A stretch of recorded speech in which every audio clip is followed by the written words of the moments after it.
ಅಭಿವೃದ್ಧಿ ಕಾಮಗಾರಿ ಮಾಡ್ಯೂಲ್ಗೆ ಸ್ವಾಗತ. ಈಗ ನೀವು ತಿಳಿದುಕೊಳ್ಳುತ್ತಿರುವುದು ಗುತ್ತಿಗೆದಾರರ ಬಿಲ್ ಪಾವತಿ. ಗುತ್ತಿಗೆದಾರರ ಕಾಮಗಾರಿಯ ಬಿಲ್ ಪಾವತಿ ಮಾಡುವ ಪಟ್ಟಿ. ಈ ದಾಖಲಾತಿಯನ್ನು ಡೆವಲಪ್ಮೆಂಟ್ ಮಾಡ್ಯೂಲ್ನ ಕ್ರಿಯೇಷನ್ ಮೆನುವಿಂದ ಆಯ್ದುಕೊಳ್ಳಲಾಗಿದೆ.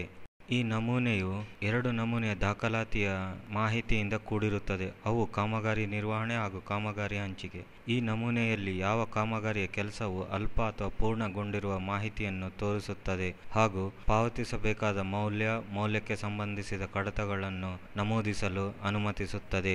ಈ ದಾಖಲಾತಿಯಿಂದ ಗುತ್ತಿಗೆದಾರರಿಗೆ ಒಟ್ಟು ಪಾವತಿಸಲಾದ ಮೌಲ್ಯವು ತಿಳಿಯುತ್ತದೆ. ಈ ನಮೂನೆಯ ಕೆಲವು ಸೂಚನೆಗಳು. ಈ ನಮೂನೆಯನ್ನು ಕೇವಲ ಕಾಮಗಾರಿ ಅಧಿಕಾರಿ ಹಾಗೂ ಆಡಳಿತಾಧಿಕಾರಿ ಉಪಯೋಗಿಸಲು ಸಾಧ್ಯ. ಈ ನಮೂನೆಯಲ್ಲಿ ಮಾಹಿತಿಯನ್ನು ನೀಡಬೇಕಾದರೆ ಮೊದಲಿಗೆ ಕಾಮಗಾರಿ ನಿರ್ವಹಣೆ, ಗುತ್ತಿಗೆದಾರರ ಮಾಹಿತಿ ಹಾಗೂ ಕಾಮಗಾರಿಯ ಹಂಚಿಕೆಯನ್ನು ಮೊದಲು ನಮೂದಿಸಬೇಕಾಗುತ್ತದೆ. ಈ ಮಾಹಿತಿಯನ್ನು ಉಳಿಸಲು ಕೆಲವು ಮುಖ್ಯ ಅಂಶಗಳನ್ನು ದಾಖಲಿಸಬೇಕಾಗುತ್ತದೆ. ಅವುಗಳನ್ನು ಕೆಂಪು ಚುಕ್ಕೆಗಳಿಂದ ಗುರುತಿಸಲಾಗಿದೆ. ಉದಾಹರಣೆ, ಕಾಮಗಾರಿಯ ಹೆಸರು ಹಾಗೂ ಪಾವತಿಸಬೇಕಾದ ಮೊತ್ತ. ಈ ನಮೂನೆಯ ಹೆಚ್ಚಿನ ವಿವರಗಳನ್ನು ಈ ರೀತಿಯಲ್ಲಿ ತಿಳಿಸಲಾಗಿದೆ.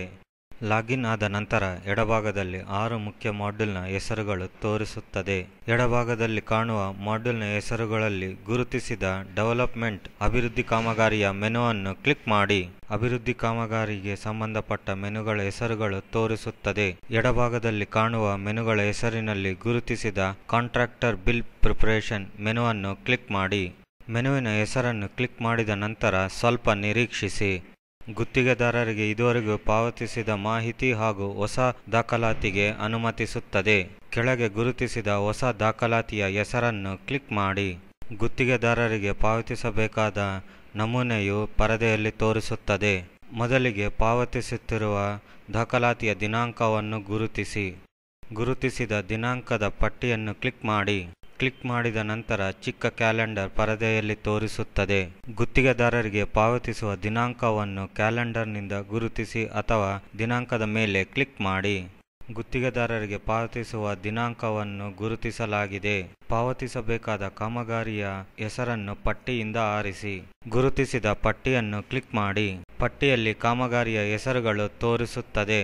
ಈ ಹೆಸರುಗಳನ್ನು ಕಾಮಗಾರಿ ನಿರ್ವಹಣೆಯಿಂದ ಆಯ್ದುಕೊಳ್ಳಲಾಗಿದೆ. ಪಟ್ಟಿಯಲ್ಲಿ ತೋರಿಸುವ ಕಾಮಗಾರಿಯ ಹೆಸರುಗಳಲ್ಲಿ ಪಾವತಿಸಬೇಕಾದ ಕಾಮಗಾರಿಯ ಕೆಲಸವನ್ನು ಗುರುತಿಸಿ ಅಥವಾ ಹೆಸರಿನ ಮೇಲೆ ಕ್ಲಿಕ್ ಮಾಡಿ. ಪಾವತಿಸಬೇಕಾದ ಕಾಮಗಾರಿಯ ಹೆಸರನ್ನು ಪಟ್ಟಿಯಿಂದ ಆರಿಸಲಾಗಿದೆ. ಕಾಮಗಾರಿಯ ಹೆಸರನ್ನು ಆರಿಸಿದ ನಂತರ ಆ ಕಾಮಗಾರಿಗೆ ಸಂಬಂಧಪಟ್ಟ ಗುತ್ತಿಗೆದಾರನ ಹೆಸರು, ಗುತ್ತಿಗೆದಾರನ ಪ್ರದೇಶ, ಕಾಮಗಾರಿಯ ಮೌಲ್ಯ, ಎಂಬಿ ಸಂಖ್ಯೆ, ಗುತ್ತಿಗೆದಾರರ ವ್ಯಾವಹಾರಿಕ ಹೆಸರು, ಕಾಮಗಾರಿಯ ಪ್ರಗತಿ ಹಾಗೂ ಕಾಮಗಾರಿಯ ವಿಧಾನದ ಹೆಸರು ತೋರಿಸುತ್ತದೆ. ಕಾಮಗಾರಿಯ ಕೆಲಸಕ್ಕೆ ಬಿಡುಗಡೆಯಾದ ಮೌಲ್ಯವನ್ನು ಬರೆಯಿರಿ. ಕಾಮಗಾರಿಗೆ ಸಂಬಂಧಪಟ್ಟ ಹಾಗೂ ಗುತ್ತಿಗೆದಾರರಿಗೆ ಪಾವತಿಸಬೇಕಾದ ಮೌಲ್ಯವನ್ನು ಬರೆಯಲಾಗಿದೆ. ಪಾವತಿಸುತ್ತಿರುವ ಮೌಲ್ಯಕ್ಕೆ ಕಡತಗಳನ್ನು ಬರೆಯಿರಿ. ಮೊದಲಿಗೆ ಕರ್ನಾಟಕ ಮಾರಾಟ ತೆರಿಗೆಯ ಶೇಕಡವನ್ನು ಬರೆಯಿರಿ. ಕರ್ನಾಟಕ ಮಾರಾಟ ತೆರಿಗೆಯ ಶೇಕಡವನ್ನು ಬರೆಯಲಾಗಿದೆ. ಕರ್ನಾಟಕ ಮಾರಾಟ ತೆರಿಗೆಯ ಶೇಕಡವನ್ನು ಬರೆದ ನಂತರ ಆ ಶೇಕಡಕ್ಕೆ ಸಂಬಂಧಪಟ್ಟ ಮೌಲ್ಯವು ತೋರಿಸುತ್ತದೆ. ಆದಾಯ ತೆರಿಗೆಯ ಶೇಕಡವನ್ನು ಬರೆಯಿರಿ. ಆದಾಯ ತೆರಿಗೆಯ ಶೇಕಡವನ್ನು ಬರೆಯಲಾಗಿದೆ. ಆದಾಯ ತೆರಿಗೆಯ ಮೌಲ್ಯವು ತೋರಿಸುತ್ತದೆ. ಕಾರ್ಮಿಕ ಕಲ್ಯಾಣ ನಿಧಿಯ ಶೇಕಡವನ್ನು ಬರೆಯಿರಿ. ಕಾರ್ಮಿಕ ಕಲ್ಯಾಣ ನಿಧಿಯ ಶೇಕಡವನ್ನು ಬರೆಯಲಾಗಿದೆ. ಕಾರ್ಮಿಕ ಕಲ್ಯಾಣ ಮೌಲ್ಯವು ತೋರಿಸುತ್ತದೆ. ಕೇಂದ್ರ ಮಾರಾಟ ತೆರಿಗೆಯ ಶೇಕಡವನ್ನು ಬರೆಯಿರಿ. ಕೇಂದ್ರ ಮಾರಾಟ ತೆರಿಗೆಯ ಶೇಕಡವನ್ನು ಬರೆಯಲಾಗಿದೆ. ಕೇಂದ್ರ ಮಾರಾಟ ತೆರಿಗೆಯ ಮೌಲ್ಯವು ತೋರಿಸುತ್ತದೆ. ರಾಜ್ಯಧನ ಶೇಕಡವನ್ನು ಬರೆಯಿರಿ. ರಾಜ್ಯಧನ ಶೇಕಡವನ್ನು ಬರೆಯಲಾಗಿದೆ. ರಾಜ್ಯಧನದ ಮೌಲ್ಯವು ತೋರಿಸುತ್ತದೆ. ಒಟ್ಟು ಕಡತದ ಮೌಲ್ಯವು ತೋರಿಸುತ್ತದೆ. ಗುತ್ತಿಗೆದಾರರಿಗೆ ಅಂತಿಮವಾಗಿ ಪಾವತಿಸಬೇಕಾದ ಮೌಲ್ಯವು ತೋರಿಸುತ್ತದೆ.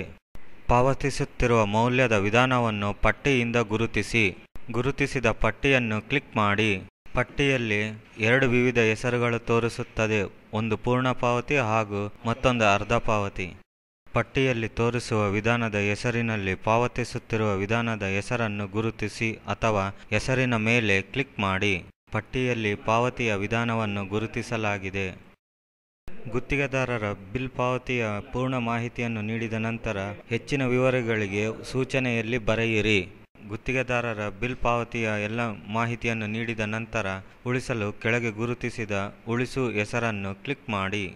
ಉಳಿಸು ಹೆಸರನ್ನು ಕ್ಲಿಕ್ ಮಾಡಿದ ನಂತರ ಸ್ವಲ್ಪ ನಿರೀಕ್ಷಿಸಿ. ಗುತ್ತಿಗೆದಾರರ ಬಿಲ್ ಪಾವತಿಯು ದಾಖಲಿಸಲಾಗಿದೆ ಎನ್ನುವ ಮಾಹಿತಿಯು ಪರದೆಯಲ್ಲಿ ತೋರಿಸುತ್ತದೆ. ಗುರುತಿಸಿದ ಓಕೆ ಹೆಸರನ್ನು ಕ್ಲಿಕ್ ಮಾಡಿ. ಮತ್ತೊಂದು ಹೊಸ ಬಿಲ್ ಪಾವತಿಯನ್ನು ದಾಖಲಿಸಲು ಅನುಮತಿಸುತ್ತದೆ. ಇಲ್ಲವಾದಲ್ಲಿ ಗುರುತಿಸಿದ ಹೆಸರನ್ನು ಕ್ಲಿಕ್ ಮಾಡಿ. ಗುತ್ತಿಗೆದಾರರಿಗೆ ಪಾವತಿಸಬೇಕಾದ ದಾಖಲಾತಿಯು ಪರದೆಯಲ್ಲಿ ಈ ರೀತಿಯಲ್ಲಿ ತೋರಿಸುತ್ತದೆ.